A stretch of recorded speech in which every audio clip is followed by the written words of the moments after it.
So let's just quickly introduce ourselves. I know a lot of people know both of us, but Eric, you want to start?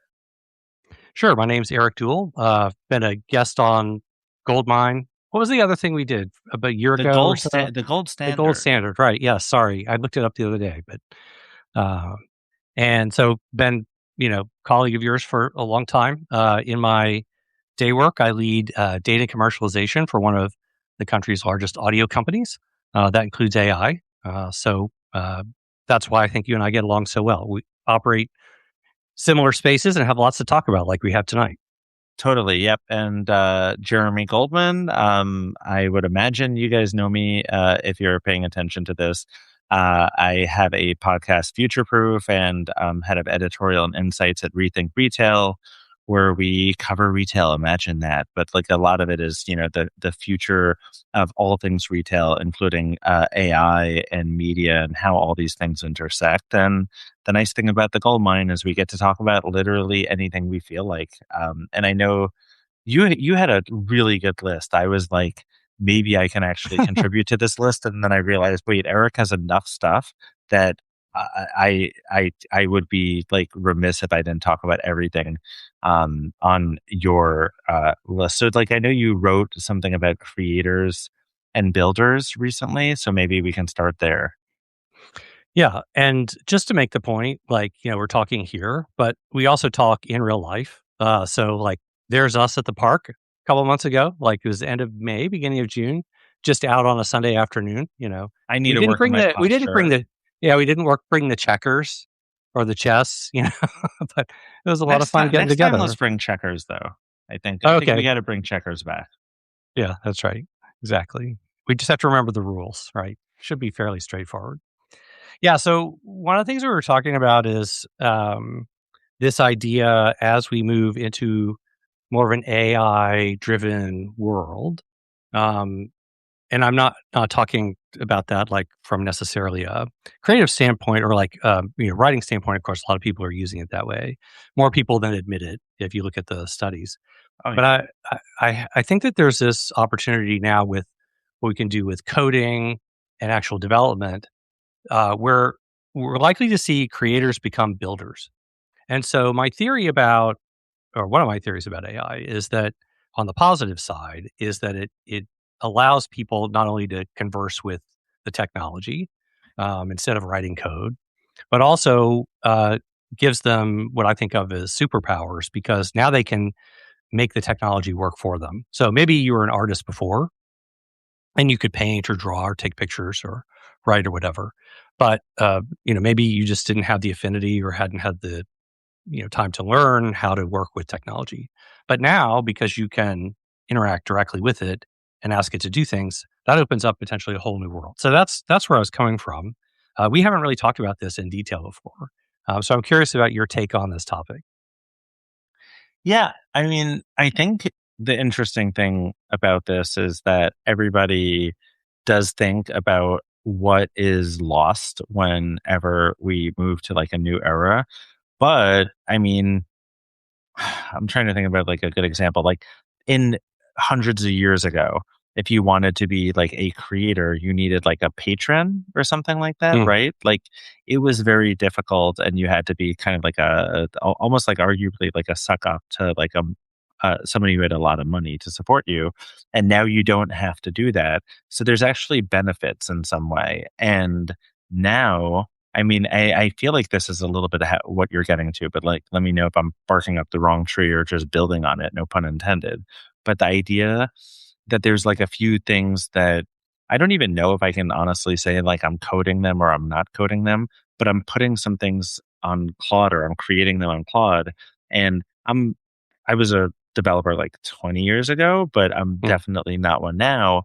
But now I can be again. And now I'm judged by my creativity because anybody who has the creativity can build something versus before you could have had all the creativity in the world and then building this thing was totally out of reach. So basically there is this benefit, there is this new positive that maybe people weren't counting on. Like it's mhm. actually a good thing for a lot of people. So Well, I think if you just take someone who's a good idea person, like I think the hurdle is always You can talk about it or you can try to show it.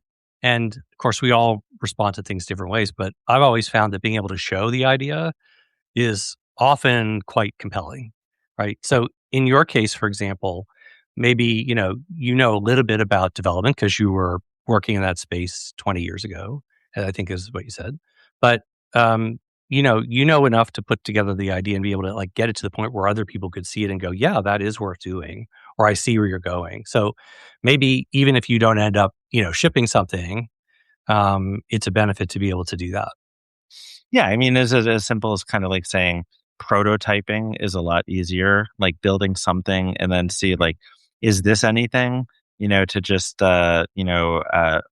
borrow a famous phrase, you're able to do that without investing a whole lot. And I mean, I also think that when you think about like a lot of different creator content on YouTube or on TikTok or on Reels, but, and maybe this is like I'm borrowing this from watching my kids watch a lot of content. Is like there are people who build immersive experiences on Roblox, and then they create content around it to show everybody, check out what I did. And Hmm. the same thing is true for like Minecraft, and or they'll build something using like to take like the Claude or ChatGPT example, like they'll code something, but then they'll create a tutorial around the thing that they're building. So, like the building Mm. itself becomes the content or the Yeah. act of creation. It's very easy to document it versus think about if you were building, a skyscraper, 50 years ago, you had no means of really documenting the whole thing and saying like people might want to watch this so that they can learn. Hmm. So as a result, my guess is that we're going to all start to like iterate a lot faster because if you need to figure something out, there's probably a creator who's already built something that you can follow and then learn from. Yeah, I find in my own work that I often end up building my own tools to solve a problem that I had. And so, of course, then, I want to share that with my team and, for work things, my daily work, of course, that's going to stay in the company, but there may be things that maybe in the work that I do here in my own Substack or my own creative endeavors that I decide, oh, well, that's a great solution. Maybe no one has that and could share that. So that's potentially something that could benefit all of us. Yeah. No, definitely. I mean, I know that this wasn't something that was like really officially on your list, but I'll throw it at you anyway, just because this is how we normally talk and just riff off Mm, of things. But this is something I maybe have mentioned to you before, but I'm kind of imagining not necessarily a dystopian future, but a future where now, and I read something the other day about like there's a new influencer class at some college where like you can, you know, major in becoming an influencer or something like that. And forgetting the source. And I'm not surprised to see things like that, but I'm kind of wondering what percentage of people will actually make all of their living being a creator. And yeah. I imagine these creator builder types in the future, it's going to be for most people like a small subset of all of their income. Like that's why I've basically decided that I'm not going to like really monetize my whole like the stuff that I create because I'd rather just create a lot of stuff, learn from it, and Yeah. then get a better job. Which like I basically employed all this stuff in at my job, and there's no way that like I would have made as much money over the years if I was a full time creator. So I just decided not to do that. I'd rather have kids. I'd rather they eat. So yeah, do you think that this is kind of like one of those things where everybody will have like, like 3% of their income on average come from being a creator, but very few people are like doing it full time? Yeah. I think that for the vast majority of folks, this is not going to be the way they make their living. I think even if you look at the on Substack, once you get out of the very top tier, I mean, just think about all the people. And I'm talking about that, but it could be Medium, any of the other platforms, right? When you get out of the top tier of that, there's a really long tail of folks that are making a little bit.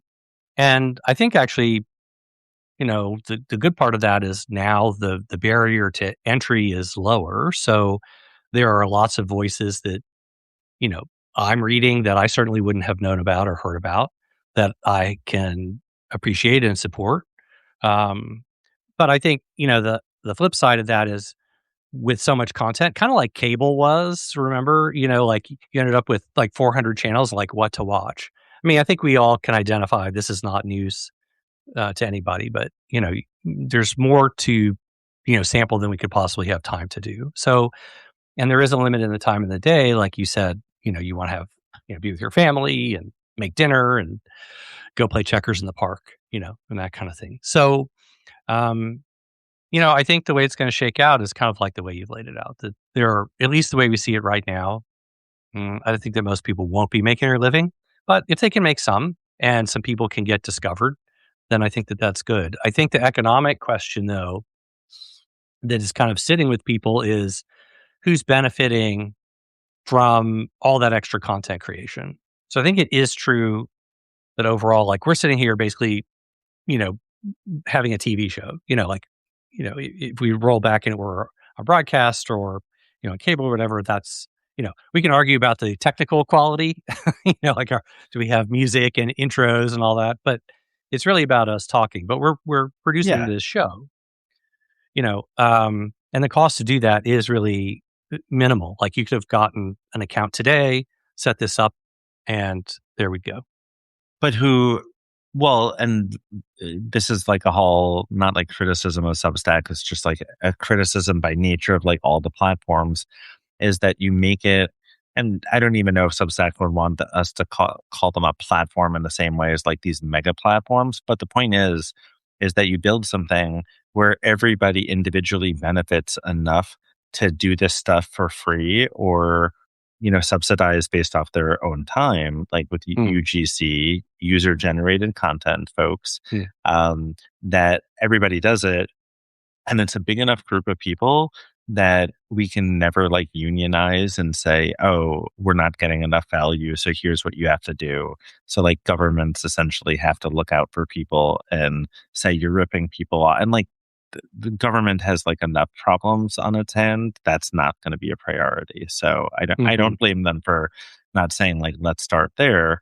But yeah, there is obviously like a bit of a problem in that we or it's a problem or it's not a problem. Like these platforms will grow and they'll employ people, and I have a good time talking to you. So like, do I really care that much about me not getting rich off of it? Sure, and I wouldn't get rich off of it anyway. But I don't think that there are people though who get left behind as part of like the whole dichotomy here.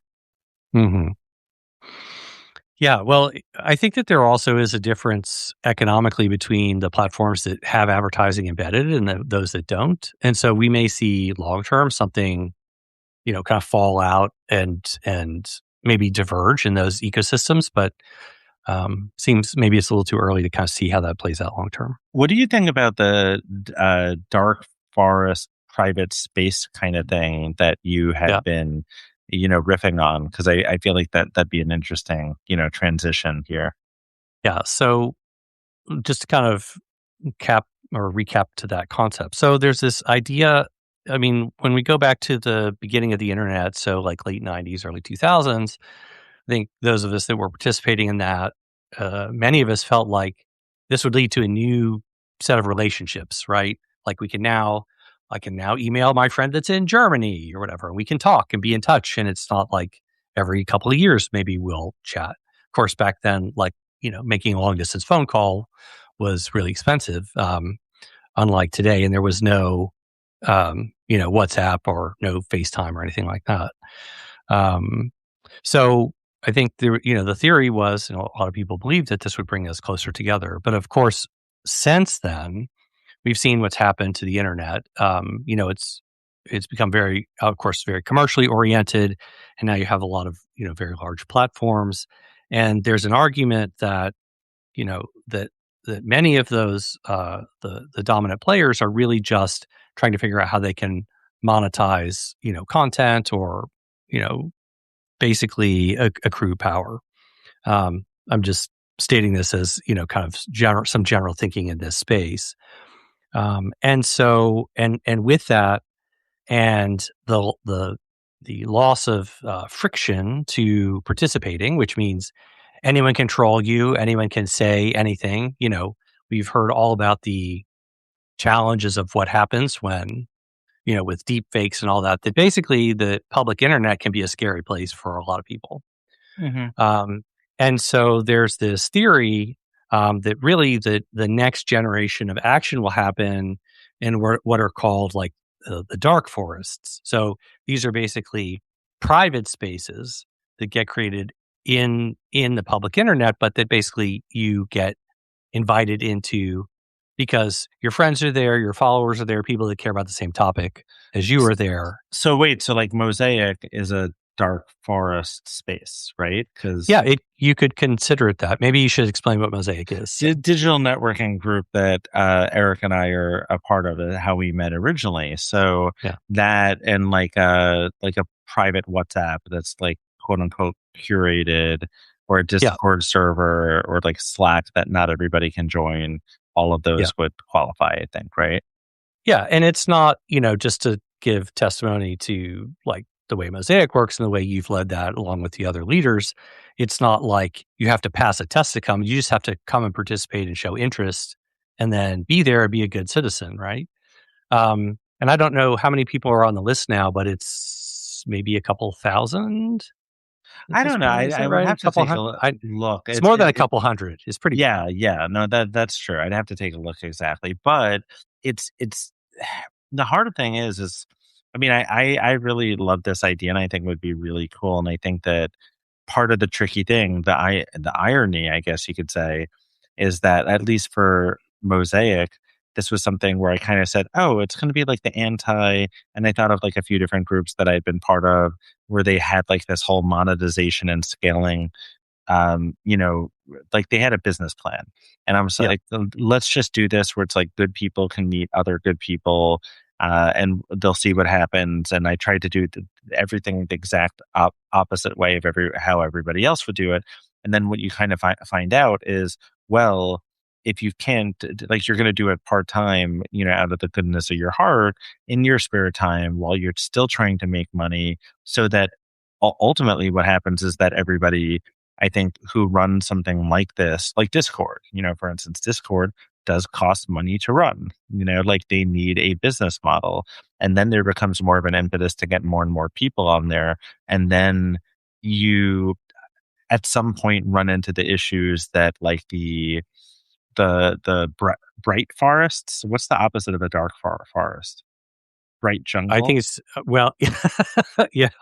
Um, well, it's definitely being out in the spotlight, and where everyone can see you, which, in some ways is good, but it also means there aren't a whole lot of barriers to people getting to you if they don't like what you say or, whatever. Um, so I think you're right. Like Mosaic is a kind of a dark forest, and I hadn't thought about that before, but that's a good analogy or a good like parallel. What do you think about a Facebook group that is like listed on Facebook? Everybody can see it. You still have like an admin who has to approve. You're building on somebody else's property. Yeah. And on one hand, you can say it's closed and it's a dark forest and it's curated or whatever. The other hand is, like, for instance, Facebook. If I really like Facebook groups. They're really helpful in a lot of ways. But then you'll click somebody's profile for the group and Yeah. it'll show you like their interaction within the group, and then it'll be like, do you want us to view their entire profile? And then it moves from like dark forest to the opposite very quickly. Yeah. And then it makes me think about, like, there are a lot of like these private WhatsApp groups, but all it takes is Meta to say, hey, we are going to change the way that those operate. And then they don't operate the same way anymore. So you don't, Yeah. and I'm just thinking about like, how do you do this in a way where you have total control and you don't lose control because a company decides that now they need to monetize that service? Yeah. I think one of the challenges with those kinds of groups is, and you kind of said it, like someone has to be in control. Um, and a lot of the structures in the digital space that I've seen rely on there's someone who's an owner of the space of the content. I mean, we even have that in Substack, right? So like you have the Goldmine, I have, mine, do good by doing better. And we're kind of the primary there. And there's not an easy way for you to make me a co-owner of that. And let's say you were monetizing, let's say you did charge for subscriptions. Now what do we do? Like if I write 5 articles and you write 3, do we split it that way? Or right now it actually all goes to you if you're the owner, and then we have to figure out how to divvy it up or whatever And what if the deal is. my articles are bad and yours are great Right. and you Yeah. write a lot less, but they're amazing, you know? Yeah, So exactly. yeah, Right. you So can, there are those problems in those spaces. yeah, no, I think it's, I mean, I also it is something that you were saying that made me think a little bit about being like a Substack creator. Is here's a hot take: am I basically like a bad steward of Substack or like the creator economy if I'm on something like Substack and I'm just trying to share knowledge that I have from all these other interactions, and I do it, and my goal is not to make money because I don't need it, like, and I'm not that motivated by money. And my life would be better if I was, but I'm not. And am I basically like a scab? Am I kind of, or in the future, if you're doing things for free, will people throw rocks at you because they'll be like, you're making it harder for other people to make one? Like, because at some point, I could, in theory, be successful enough at my other stuff to say, I don't care that much about money. I'm going to do like high quality content. I'll hire a few people and I'll do all this stuff and I'm not going to charge for any of it. And we've all had a situation where we want to read an article, we can't get through, but then somebody else doesn't have a paywall on the same topic. So then you read that one. And it's an interesting thought about like, I don't want to change the way that I'm operating, but like maybe at one point, if there are people like you or I, do we become like, uh, I guess like, do we hurt everybody else who's just trying to like make a living fully off of being a creator? And I think it depends on why we're doing it. It seems like it's a complicated dynamic, right? Because That's why I'm asking you, because you're smart. well, I'm not going to ask you easy you're smart questions. too. Oh no, come on. Yeah, but I don't have the Uh, answer. I don't. oh, I I, I think that there'll be my hope is, I guess, there'll be too many people like me who will be doing stuff for free that you won't be able to throw rocks at us. Like if it's only like 1% of society that's doing really amazing content and it's all free, and that's fine. But like right now, there's enough free stuff that I do kind of think like it's going to be really hard for the people who charge to command their price point. Like that's yeah, better, but is it like $120 a year better? And what amount do they need to charge to have this be like a full time hustle for them? yeah. Well, so what I've seen in terms of the research that I've done is that really like turning on subscribers, like revenue and subscriptions for Oh, I most thought you folks meant doesn't. like turning them on. Okay, so Yeah, got it. no, no, no, no. So yeah, Different. turning on Not the that kind of ability show. to monetize, to accept a payment for a subscription or whatever. Um, that generally that works when you have a large number of followers. Um, on my Substack, people can take subscriptions, but I have the paywall down. So it really is, and I've spent some time early in my career working in public media, and so I have a little bit of that ethos, like maybe a little faith that if people like what I'm doing and they find value in it, that if there are 100 people, a couple will chip in, and I've found that to be the case so far. But I'm not, I'm it it doesn't it's not profitable. you know, I'm doing that partially, and this may be just my journey, but I started, writing because I wanted a place to explore some things I was thinking about. And so for me, and it kind of goes back to the point about like is there an intrinsic benefit for you? And I think for a lot of people, just being able to talk about their craft or their art or their practice, or like in my case, those things, but also just stuff that I felt like I wanted to talk to someone about and just kind of get out. And I think like 2 years into that for me, um, the last piece I wrote was all about like that journey and what I learned in the process. And I think I'm a better person for having done that. So for me, that's, that's the payoff I'm getting. Maybe one day I'll have 7,000 subscribers. Uh, like another Substack that I subscribe to, with some kind of gold color something. But Yes, it's me. Okay. But I think that, well, yeah, I mean, I was also like a content creator type of person for a longer time period. And I mean, it's also kind of funny because as you were talking, I realized, well, you're kind of like I'm totally simplifying, but like the AI techie who writing can be their outlet. And I'm like the writer who I'm like building a whole bunch of like AI skunkworks projects because I can now, you know? mm, So that's the thing that I do. That's my outlet.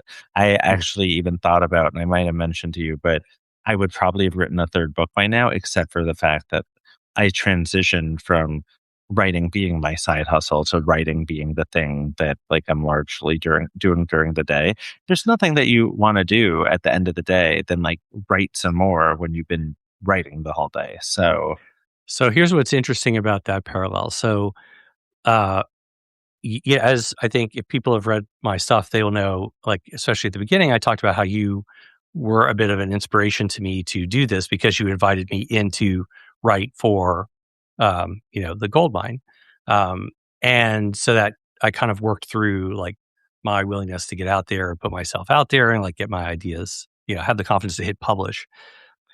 Another thing that happened as I was thinking through all of this is I had met with a ghostwriter, because I used to teach at university. I've done a lot of things like about like passing on knowledge to others, and people have said to me like, "You should write a book," and I just haven't because I always thought like, "Well, what would I actually write about that anyone cares about?"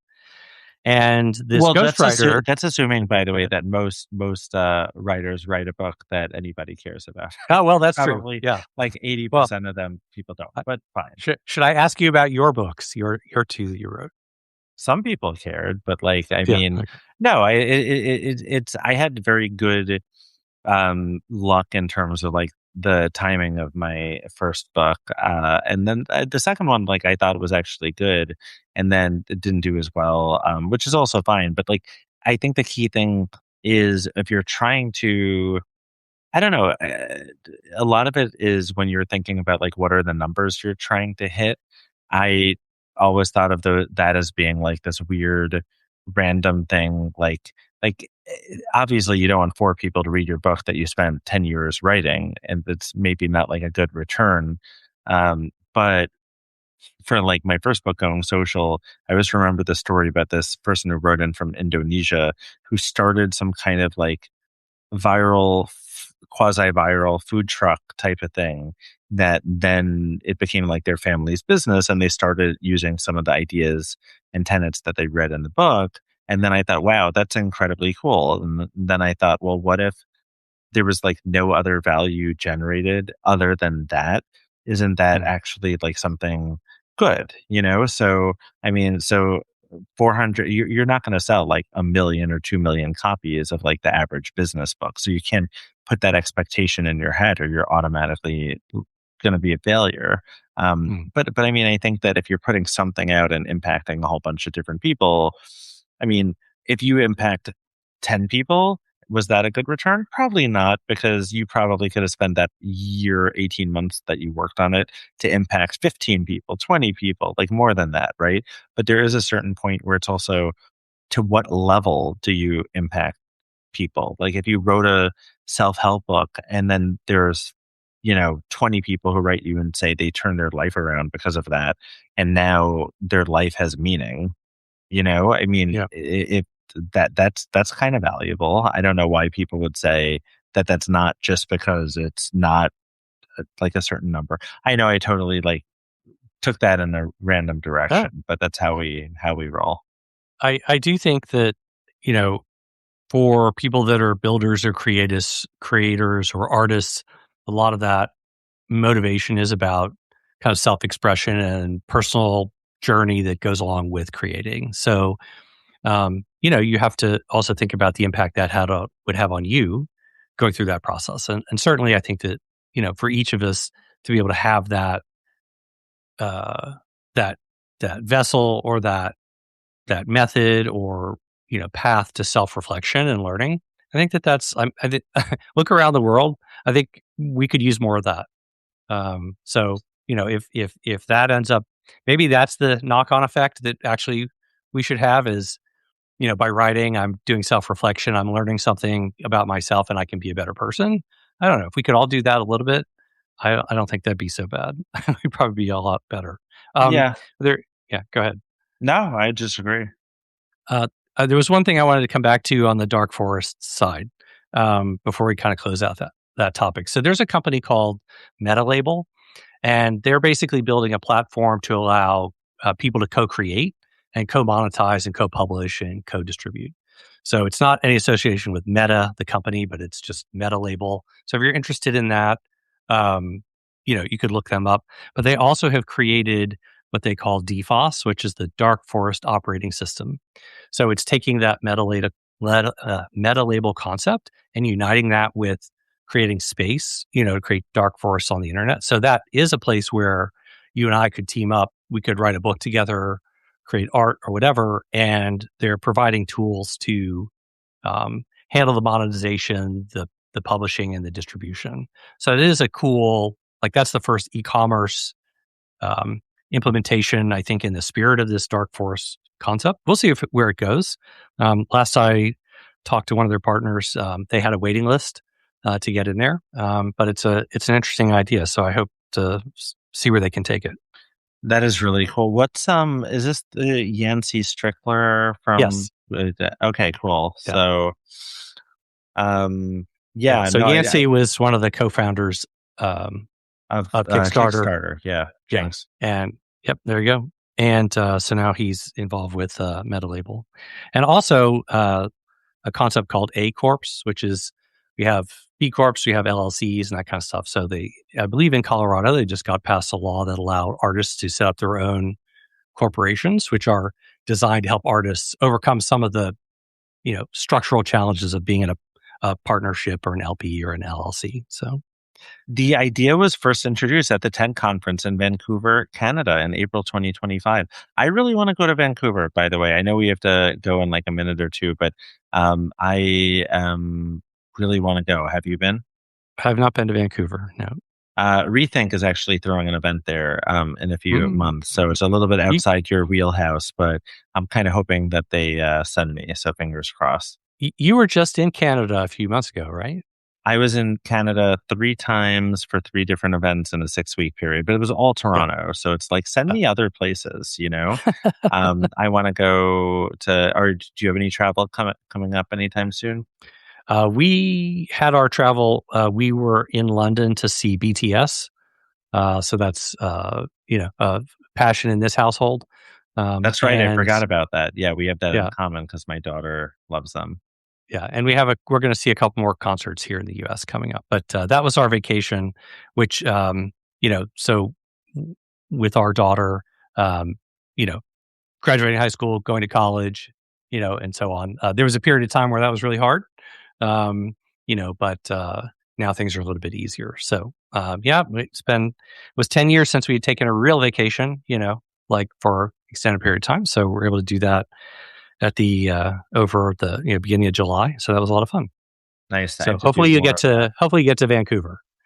Yeah, fingers crossed. Absolutely. Well, should we call it a night? Not that I probably should eat dinner. It's like 9 p.m. I should be a mature adult. Yeah. Well, so it's good. This has been great to talk to you, as always is. Uh, Usually we're walking around the city, whether it's me with you in New York or you down here in Philly.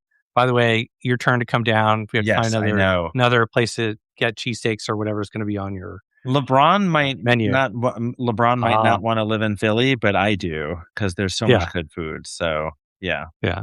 Well, you're welcome What? anytime. Yeah. No, it definitely should, and we should do this again in person. Yeah, that's great. So thanks Right. for the invitation. Good to talk to you. Hope Thanks all you're for out there. watching. Yep. You guys rock. All right. See ya. Yeah.